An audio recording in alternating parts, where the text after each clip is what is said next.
کہ اقتدار ایک محدود گروہ کے ہاتھ میں ہوتا ہے۔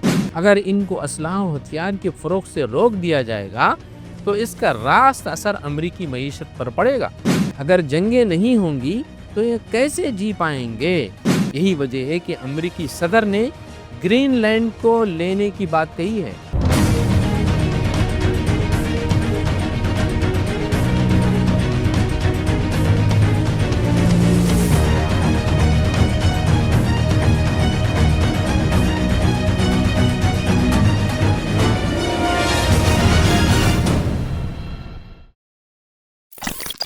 ناظرین، آپ دیکھ رہے ہیں views on news. Donald Trump نے 47ویں امریکی صدر کی حیثیت سے حلف اٹھا لیا ہے۔ حلف برداری کی تقریب میں امریکہ کے سرکردہ سیاسی، اقتصادی اور دیگر شعبوں سے تعلق رکھنے والے افراد نے شرکت کی۔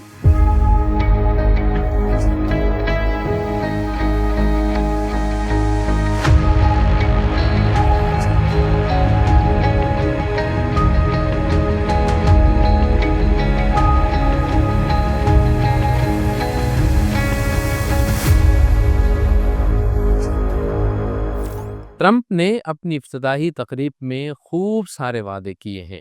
سیاسی حلقوں میں ایک نئی بات اس وقت چل پڑی ہے کہ کیا امریکی حکومت اولیگارکی طرز حکومت میں تو تبدیل نہیں ہو گئی ہے؟ یہ ایک بڑا اور گہرا سوال ہے۔ پہلے یہ جاننے کی کوشش کرتے ہیں کہ آخر یہ اولیگارکی طرز حکومت کس رینج کا نام ہے۔ اولیگارکی ایک ایسی طرز حکومت یا سماجی نظام ہوتا ہے جس میں اقتدار اور اختیارات چند افراد یا چند خاندانوں یا ایک چھوٹے سے طبقے کے پاس مرکوز ہو جاتے ہیں۔ یہ نظام عام طور پر دولت، طاقت یا کسی مخصوص طبقے کی بنیاد پر قائم ہوتا ہے۔ یہ لفظ اولیگارکی یونانی زبان کے دو الفاظ یعنی اولیگوس جس کا مطلب ہے چند اور ایریگین جس کا مطلب ہے حکومت، ان سے ماخوذ ہے۔ اولیگارکی کی خصوصیات کیا ہیں اس کو جاننے کی کوشش کرتے ہیں۔ اقتدار کی محدود تقسیم، اس کا سب سے اہم وصف یہ ہوتا ہے کہ اقتدار ایک محدود گروہ کے ہاتھ میں ہوتا ہے جو عام طور پر بااثر افراد یا طبقے پر مشتمل ہوتا ہے۔ طاقت کا ارتکاز، اس کا دوسرا وصف دولت، فوجی طاقت یا سیاسی رسوخ کی بنیاد پر ہوتا ہے، اور اقتدار ایک مخصوص گروہ کے پاس مرکوز ہوتا ہے ان بنیادوں پر۔ اس طرز حکومت میں عوام کی شراکت کا فقدان ہوتا ہے۔ عام شہریوں کو فیصلہ سازی میں شامل نہیں کیا جاتا اور عوامی رائے کو نظر انداز کیا جاتا ہے۔ یہ ایک حقیقت ہے کہ دولت کا انتہائی ارتکاز یعنی ایکسٹریم کنسنٹریشن آف ویلتھ، طاقت کے انتہائی ارتکاز یعنی ایکسٹریم کنسنٹریشن آف پاور کا باعث بنتا ہے، جس سے چند انتہائی امیر افراد کو حکومتوں، معیشتوں اور میڈیا کو اپنے کنٹرول میں کرنے یا اس پر اپنی گرفت مضبوط کرنے کا موقع مل جاتا ہے۔ جب اقتدار صرف چند لوگوں کے ہاتھوں میں آ جاتا ہے تو جمہوریت خطرے میں پڑنے لگ جاتی ہے، کیونکہ ایسی طرز حکومت میں عدم مساوات کا دور دورہ ہوتا ہے۔ یہی سب کچھ ہوتا ہے اولیگارکی طرز حکومت میں۔ اولیگارکی کوئی راتوں رات بنی ہوئی چیز نہیں ہے جو اس وقت پیش کی جا رہی ہے۔ یہ تو کئی دہائیوں کی پالیسیوں کی کوششوں کا نتیجہ ہوتا ہے۔ امیروں اور بڑی بڑی کارپوریٹ کمپنیوں نے سال ہا سال اس پر کام کیا ہے۔ ایسا نہیں ہے کہ امریکی سیاست میں یہ بات پہلی مرتبہ کہی گئی ہے، بلکہ امریکہ نے ماضی میں بھی اولیگارکی کا سیاہ سایہ دیکھا ہے۔ 1948 میں سپریم کورٹ کے جسٹس ولیم او ڈگلس نے یہ کہا تھا کہ اقتدار جو معیشت کو کنٹرول کرتا ہے وہ عوام کے منتخب نمائندوں کے ہاتھوں میں ہونا چاہیے، صنعتی اشرافیہ کے ہاتھوں میں نہیں۔ جبکہ اس وقت جمہوریت کی حالت یہ ہے کہ جمہوریت کو چند مخصوص صنعتوں یا کارپوریٹ نے کنٹرول میں کیا ہوا ہے۔ اور اب جو صدر رخصت ہو رہے ہیں جو بائیڈن، انہوں نے بھی اپنی الوداعی تقریر میں امریکہ میں اشرافیہ کے عروج کی بات کہی ہے، اولیگارکی کی بات کہی ہے، اس سے خبردار کیا ہے۔ سوال یہ اٹھتا ہے کہ یہ بات اب کیوں کہی جا رہی ہے؟ امریکہ تو دنیا کی سب سے قدیم جمہوریتوں میں سے ایک ہے۔ چند دن قبل ہی ٹرمپ کو وہاں کے لوگوں نے چنا، پھر یہ کیسے اولیگارکی کی طرف جائے گا؟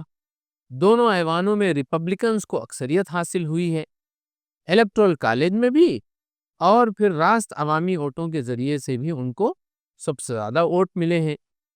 پھر کیسے یہ اولیگارکی کی طرف جائے گی؟ پھر یہ جو انتخابات ہوئے ہیں اس کے بارے میں کیا خیال ہے، جو ابھی مکمل ہوئے ہیں، جس کے ذریعے سے ٹرمپ چن کر آئے ہیں؟ کیا اس نظام میں ہم سب کو یکساں طاقت نہیں ہے؟ جواب اس کا نفی میں ہی ہے۔ سب کو یکساں طاقت نہیں ہوتی۔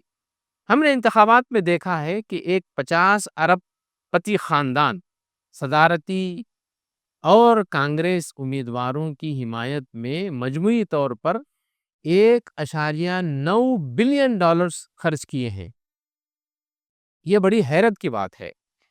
آج کی گلوبل ڈیموکریسیز میں بشمول ہندوستان کے ہم دیکھ رہے ہیں کہ منی پاور، یعنی پیسوں کا پاور، یہ دولت کا پاور، دولت کا مظاہرہ، اس کی طاقت کا مظاہرہ اپنی انتہا کو پہنچ گیا ہے۔ دولت مندوں کا عمل دخل حد سے زیادہ بڑھ گیا ہے۔ عمل دخل بڑھ ہی نہیں گیا بلکہ انہی کے اشاروں پر سارے کام ہونے لگے ہیں۔ آپ خود اپنی معیشتوں کا جائزہ لے سکتے ہیں۔ ٹیکنالوجی، فوڈ انڈسٹری اور دوا ساز کمپنیاں، اور پھر آرمز اینڈ ایمونیشنز کی کمپنیاں، ان ساری صنعتوں نے سیاست پر غلبہ حاصل کر لیا ہے، جبکہ ان ساری صنعتوں کو مٹھی بھر کارپوریٹ ہی چلاتے ہیں، جس کی وجہ سے ان مٹھی بھر مالکان کو اور ایگزیکٹیوز کو بڑی طاقت مل گئی ہے۔ 2024 کی تحقیق سے پتہ چلا ہے کہ دنیا کی سب سے بڑی کارپوریشن میں 10 میں سے 7 ارب پتی کی ملکیت میں ہے۔ ان میں ایک پرنسپل شیئر تو کم سے کم ان لوگوں کا ہے۔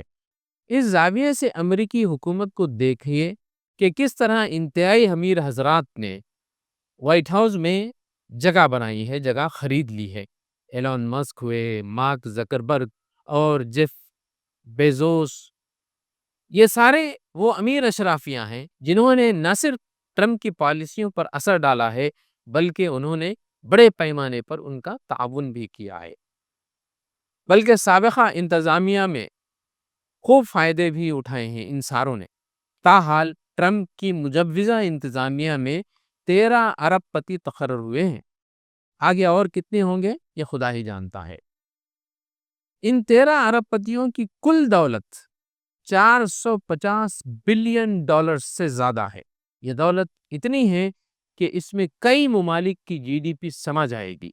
یہ کئی ممالک کی جی ڈی پی سے بھی کہیں زیادہ ہے۔